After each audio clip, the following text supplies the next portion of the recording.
Uy, paper rings. Sino yan? Sabi ni Angelica P. Sabi Doon ba ata yan? yun. Sabi yan? Oh. Doon ata yung sinasabi mo yung sa araw na yun, hindi yung sa mall. Hindi, yun. Saan yun? Sorry. Saan yun? Yung palabas, pasahin na tayo ng kotse. Ah! Okay. O tapos, ay may tanong. Ano daw kwento?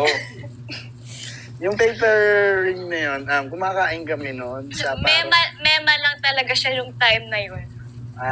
tapos kami kumain, may tissue. So, ganito yung tissue. Hindi, naghihintay ng pagkain. Ay, naghihintay ba na? Basta gano'n yung tissue.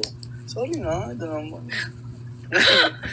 Pag ano ko, sinukat ko sa dito ko. Maliit. Asya na to, asya. Ba't mo sinukat yung sa'yo? Papakasalan mo sarili.